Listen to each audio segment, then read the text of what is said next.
আগামী রবিবার ভূত চতুর্দশীর দিন পারলে সন্ধেবেলায় চুপচাপ পুড়িয়ে দিন এটি। ভূত চতুর্দশী এই দিন কিন্তু পরিবেশের নেগেটিভ এনার্জির পরিমাণ প্রচুর পরিমাণে থাকে, তাই পালন করুন সহজ কয়েকটি টোটকা, মেনে চলুন বিশেষ কয়েকটি প্রতিকার। নিজের এবং নিজের পরিবারকে সুরক্ষিত রাখুন, অখণ্ড সৌভাগ্যের অধিকারী হবেন, বাস্তুদোষ দূর হবে এবং প্রচুর অর্থ আসবে। মা কালীর আশীর্বাদে আপনার পরিবার ভরে উঠবে সুখ, শান্তি এবং সমৃদ্ধি। নমস্কার বন্ধুরা, ভক্তিমূলক কথা চ্যানেলে জানাই আপনাদের সকলকে স্বাগত। বন্ধুরা, আশা করছি ঈশ্বরের আশীর্বাদে আপনারা প্রত্যেকেই ভালো আছেন এবং সুস্থই আছেন। বন্ধুরা, সামনেই আসতে চলেছে ভূত চতুর্দশী অথবা নরক চতুর্দশী। এই দিন 14 শাক খেয়ে 14 প্রদীপ জ্বালিয়ে ভূত চতুর্দশী পালন করা হয়। কালী পুজোর ঠিক আগের রাতেই পালন করা হয় ভূত চতুর্দশী। আজকের ভিডিওতে আমি আপনাদের সঙ্গে শেয়ার করব এই বছর ভূত চতুর্দশী কবে পড়েছে, পঞ্জিকা অনুসারে তার পূর্ণাঙ্গ সময়সূচি, এবং এই দিন সন্ধ্যাবেলায় পারলে চুপচাপ পুড়িয়ে দিন এটি। ঘরের সমস্ত বাস্তু দোষ দূর হবে এবং অর্থ আগমনের পথ সুগম হবে। বন্ধুরা, এই ভূত চতুর্দশীর দিন খুব বিশেষ একটি তিথি, ঘর থেকে নেগেটিভ এনার্জিকে দূর করার এবং বন্ধুরা বাড়ির বাস্তু ঠিক করার জন্য এই দিন অতি অবশ্যই বাড়ির এই 5টি স্থানে মাটির প্রদীপ জ্বালিয়ে দিন। তাই বন্ধুরা, ভিডিওটি স্কিপ না করে সম্পূর্ণ দেখুন এবং সম্পূর্ণ দেখার পর যদি ভালো লাগে তাহলে অবশ্যই ভিডিওটিতে একটি লাইক করবেন এবং কমেন্টসে লিখবেন জয় মা কালীর জয়। এবং বন্ধুরা, ভিডিওটি শেয়ার করে দেবেন আপনাদের নিকট আত্মীয় স্বজন এবং বন্ধু বান্ধবদের সাথে, যাতে সবাই এই ভিডিওটি পেয়ে উপকৃত হতে পারে। তো চলুন বন্ধুরা, ভিডিওটির বিস্তারিত আলোচনায় প্রবেশ করা যাক। এই উপায়টি আপনারা করবেন ভূত চতুর্দশীর দিনে। তাই সবার প্রথমেই আপনাদের জানিয়ে দিয়ে এই বছর অর্থাৎ 2025 সালের ভূত চতুর্দশী পড়েছে বাংলার 1 কার্তিক 1432, ইংরেজির 19 অক্টোবর 2025 রবিবার দিন। চতুর্দশী লাগছে রবিবার দুপুর 1:54 থেকে এবং চতুর্দশী থাকবে সোমবার দুপুর 2:57 পর্যন্ত। যেহেতু ভূত চতুর্দশীর দিন সন্ধেবেলায় 14 প্রদীপ জ্বালানো হয় পিতৃপুরুষদের উদ্দেশ্যে, তাই 19 অক্টোবর রবিবার আপনারা ভূত চতুর্দশী পালন করবেন। ভূত চতুর্দশীর দিন 14 রকমের শাক খাওয়ার পর 14টি প্রদীপ জ্বালানোর রীতি রয়েছে। এই 14টি প্রদীপ জ্বালানো হয় আমাদের 14 পুরুষের উদ্দেশ্যে। এর পাশাপাশি অশুভ আত্মাদের এবং অশুভ শক্তির হাত থেকে বাঁচার জন্য বাড়িতে পুড়িয়ে দিন এটি এবং 14 প্রদীপও জ্বালাবেন। এর ফলে কোনো রকম অশুভ শক্তির প্রভাব আর গৃহে প্রবেশ করতে পারবে না। পৌরাণিক কাহিনী অনুসারে জানা যায় যে ভূত চতুর্দশীর রাতে শিবভক্ত রাজা বলি এবং তার অনুসারীরা এই মর্তে আসেন পুজো নিতে। চতুর্দশীর তিথি ভরা অমাবস্যার অন্ধকারে রাজা বলি ও তার অনুসারীরা যাতে পথ ভুলে বাড়িতে ঢুকে না পড়ে, তার জন্যই পথ দেখানোর উদ্দেশ্যে এই প্রদীপ জ্বালানো হয়। আরও একটি প্রচলিত কাহিনী আছে। জানা যায় যে পিতৃপক্ষের সময় পিতৃপুরুষদের আগমন হয়, তারপর এই চতুর্দশী তিথিতেই শুরু হয় তাদের ফিরে যাওয়ার পালা। সেই সময় যাতে অন্ধকারে পথ তাদের বিভ্রান্ত না করে, তার জন্যই তাদের উদ্দেশ্যে 14টি প্রদীপ জ্বালানো হয়, যার ফলে তাদের যাওয়ার রাস্তা আলোকিত হতে পারে। ভূত চতুর্দশী কিন্তু বাঙালিদের জন্য বিশেষ একটি পার্বণ। যেমন মহালয়ার দিনে পিতৃপুরুষদের উদ্দেশ্যে জলদান করা হয়, ঠিক তেমনই এই 14 পুরুষের উদ্দেশ্যে প্রদীপ জ্বালানো হয় এই ভূত চতুর্দশীর দিন। এই দিন বাড়ি ঘরদোর সর্বত্র পরিষ্কার পরিচ্ছন্ন রাখা উচিত এবং এই দিন সারা বাড়ি আলোকিত রাখা উচিত। পুরাণ মতে এই তিথিতেই মহাকালী ধীরে ধীরে জাগ্রত হতে শুরু করেন এবং অশুভ শক্তির বিনাশের পূর্বক্ষণ হলো এই ভূত চতুর্দশী। শাস্ত্রমতে ঘিয়ের প্রদীপ জ্বালানো উচিত, কিন্তু আজকালকার দিনে সামর্থ্যের অভাবে তেলের প্রদীপ বা সর্ষের তেলের প্রদীপ জ্বালানো যায়। 14টি প্রদীপ আপনারা বাড়ির যেখানে খুশি রাখুন না কেন, কিন্তু এই 5টি স্থানে অবশ্যই প্রদীপ জ্বালাবেন। প্রথমেই জ্বালাবেন আপনার বাড়ির ঠাকুর ঘরে, এরপর জ্বালাবেন আপনার বাড়ির তুলসী তলায়। তৃতীয় স্থানটি হচ্ছে আপনার বাড়ির সদর দরজা বা মুখ্য দরজা, যেখান দিয়ে আপনাদের বাড়ির সদস্যরা প্রবেশ করে। সেই সদর দরজার দুপাশে 2টি প্রদীপ দেবেন এবং আপনাদের বাড়ির ছাদে একটি প্রদীপ অবশ্যই জ্বালাবেন। বন্ধুরা, এ তো গেল ভূত চতুর্দশীর দিন কোন কোন স্থানে অবশ্যই প্রদীপ জ্বালাবেন সেই বিষয়ে। এবার আপনাদের জানিয়ে দিই বন্ধুরা, আপনারা যে উপায়টি করবেন সেটি না আপনারা কখন করবেন এবং কিভাবে করবেন।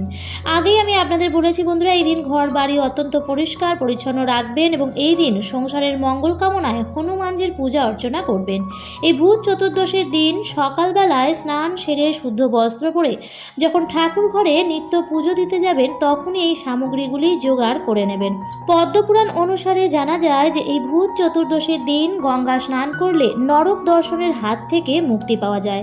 তবে বন্ধুরা, সবার পক্ষে তো আর গঙ্গা স্নান করা সম্ভব হয় না, তাই এই দিন আপনারা আপনাদের ঘরেই স্নান করুন এবং স্নানের জলে সামান্য পরিমাণে কালো তিল এবং সৈন্ধক লবণ মিশিয়ে অবশ্যই স্নান করবেন এবং এই দিন স্নানের আগে ঘর বাড়ি ভালোভাবে পরিষ্কার পরিচ্ছন্ন করে নেবেন এবং ঘর মোছার জলে 1 চামচ পরিমাণ সৈন্ধক লবণ মিশিয়ে সেই জল দিয়ে ঘর মুছবেন।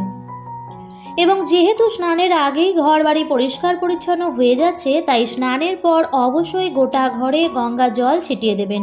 এতে করেও কিন্তু অশুভ বা নেতিবাচক শক্তির প্রভাব সারা ঘরে পড়ে থাকলে তা খুব সহজেই দূর করা সম্ভব হয়।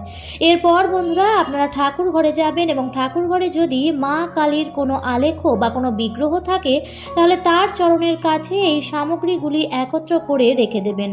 আর সেই সামগ্রীগুলি হলো, আপনারা নেবেন 5টি বা 7টি তেজপাতা, অর্থাৎ বিজোড় সংখ্যার তেজপাতা নিতে হবে। আর বন্ধুরা, দেখে নেবেন তেজপাতাগুলি যেন নিখুঁত হয়, অর্থাৎ কোনো কাটা বা ফাটা না থাকে, সেই বিষয়টি বিশেষভাবে খেয়াল রাখবেন। আর নেবেন 5টি বা 7টি লবঙ্গ। একইভাবে লবঙ্গগুলোও যেন ফুল সমেত বোটা সমেত থাকে, অর্থাৎ নিখুঁত লবঙ্গ নিতে হবে। নেবেন কিছুটা পরিমাণ সৈন্ধক লবণ, আর নেবেন নিম পাতা, শুকনো বা কাঁচা যে কোনো ধরনের নিম পাতা নিলেই হবে। আর নেবেন কিছুটা পরিমাণ কালো সর্ষে আর কর্পূর।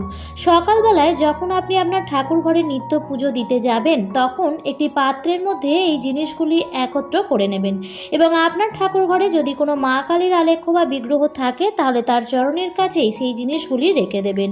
এবং বন্ধুরা, আপনারা মা কালীর কাছে তখন নিজের মনস্কামনা, নিজের প্রার্থনা অবশ্যই জানাবেন এবং আপনারা সকালবেলায় যেমন নিত্য পুজো করে থাকেন সেরকমভাবেই করে নেবেন। এরপর যে কাজটি করবেন সেটি করবেন সন্ধ্যাবেলায়।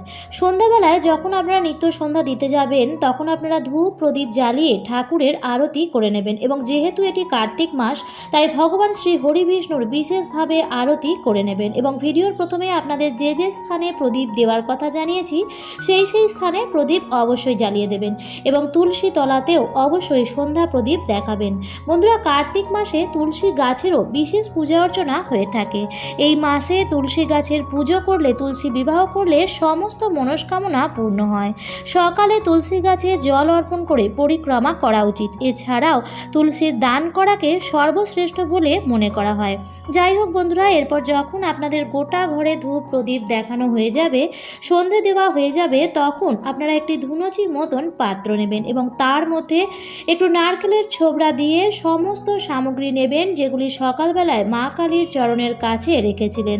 সেই সমস্ত সামগ্রী নিয়ে ধুনুচির মধ্যে দিয়ে একসঙ্গে জ্বালিয়ে দেবেন এবং এর থেকে যে ধোঁয়াটি সৃষ্টি হবে প্রথমে সেটি আপনি আপনার ঠাকুর ঘরে দেখিয়ে নেবেন এবং তারপর আপনার ঘরের যে কটি রুম আছে প্রত্যেক কটি রুমের মধ্যেই সব ভালোভাবে ধোঁয়াটি দেখাবেন এবং যখন দেখাবেন তখন ঘরের জানালা দরজাগুলি কিছুক্ষণের জন্য বন্ধ রেখে দেবেন এবং দেখবেন ধোঁয়াটি যেন বাড়ির সর্বত্র কোনায় কোনায় ভালোভাবে যায়।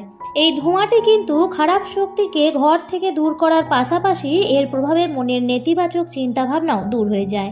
এই ধোঁয়া অ্যান্টিসেপটিকের মতো কাজ করে। এই ধোঁয়ার প্রভাবে শরীরের রোগ প্রতিরোধ ক্ষমতা আরও শক্তিশালী হয় বলে মনে করা হয়। বন্ধ হয় দাম্পত্য কলহ, ঘরে সুখ শান্তি সৌভাগ্য বৃদ্ধি পায়। যাই হোক বন্ধুরা, এরপর কিছুক্ষণ ধোঁয়াটি ঘরে থাকার পর সবার প্রথমেই আপনারা আপনাদের ঘরের মুখ্য দরজাটি খুলে দেবেন এবং তারপর একে একে সমস্ত জানলা দরজা খুলে দেবেন। এছাড়াও বন্ধুরা, পরিবারের কোনো ব্যক্তির ওপর যদি কোনো রকম নজর দোষ লেগে থাকে তাহলে 1 মুঠো কালো সর্ষে এবং 5টি শুকনো লঙ্কা নিয়ে সেই ব্যক্তির ওপর অ্যান্টি ক্লকওয়াইজ 7 বার ঘুরিয়ে আগুনে পুড়িয়ে দিন। অনেক সময় দেখবেন বাচ্চাদের হয়তো কোথাও নিয়ে যাওয়া হলো এবং তারপর ঘরে আসার পর তারা দেখবেন কান্নাকাটি করছে অথবা তারা কিছু খেতে চাইছে না, তাহলে এই উপায়টি করে দেখবেন সমস্ত অশুভ নজর কেটে যাবে। এবং আরও ভালো ফল পাওয়ার জন্য এই উপায়টি পরপর 5টি বা 7টি মঙ্গলবার এবং শনিবার করতে থাকবেন।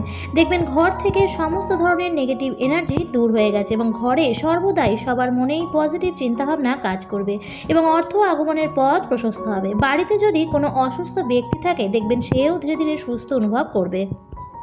আমার আজকের পর্বটি এই পর্যন্তই। ভিডিওটি দেখে যদি ভালো লাগে তাহলে অবশ্যই লাইক, কমেন্ট, শেয়ার করবেন বন্ধুরা। আর যদি আজকের ভিডিওটি আপনি প্রথম দেখে থাকেন তাহলে অবশ্যই চ্যানেলটিকে সাবস্ক্রাইব করে আমার সাথে থাকবেন। দেখা হবে পরবর্তী নতুন ভিডিওতে। ভালো থাকবেন, সুস্থ থাকবেন। ধন্যবাদ।